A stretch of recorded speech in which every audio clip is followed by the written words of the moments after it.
ሃሎ የኔው ጉር ነው ሰበር ዜናችን እንደቀጠለ ነው። ጉድና ዘንድሮ ፍልቅልቋ መታለች ማለት እሰይ አረ ምን አለ ያልታደለ ጉንጭ ሳይሳም ያረጃል። ጉድ ነው። ማይክል ጃክሰን በአዲሷን ፍቅረኛ ዛሬ በአዲስ ነገር ይጠብቁኝ ብሏል። መቼም አታሳፍረኝም ብዬ እዚሁ አሳፈርከኝ። ዜድዬ ጉድሽኒ ድረሽ። ምን ደርሳለሁ መነጽሬን አንጭልኝ፣ እየታየኝ አይደለም፣ እያብረቀረቀኝ ነው። ወገቧ ሰፋ ያለ ነው። አይች እንኳን ድንግል አይደለችም። ሶስተኛ ድንግሉን ለማስመዝገብ ማይክል ጃክሰን ሶሻል ሚዲያና ቲክቶክን ማነጋገሪያ እያደረገ ነው።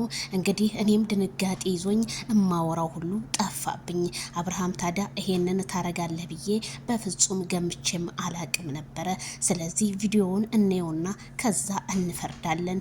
የጉድ ቀን ሳይመሽ እንዴት ይነጋል ይላል ያገሬ ሰው ሲተርት። አቤት አታንጣው ብዬ እንደዚህ አንጥተህ ቁልል ተው፣ አትነካኩት። ይሄ ልጅ ቀርሜ በጣም በዝምተኛ ህዝቡን ግድል ነው የሚያደርገው። ተው ብዬ ነበረ። ይሄው ያልኩትም ነገር መጣ ማለት ነው።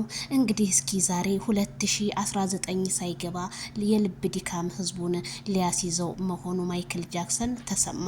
ታዲያ ይቺ ፍልቅልቅ ማትሆን እንግዲህ ጸጉሯን እንደው ማትሆን ስሟ አለ ጆሮዋም ታየ ፊት እንዴ አንተ ምን አለብህ? ተሳም እንጂ እኛ እናት አባቶቻችን ስመው ከሰደዱ ስንት አመት አስቆጠርን መሰለ።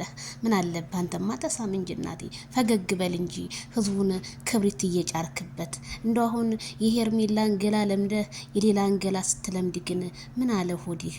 ማይክል ጃክሰን ቤተሰብ ለማንኛውም ላይክ ሸር ለሁሉም ይድረስ።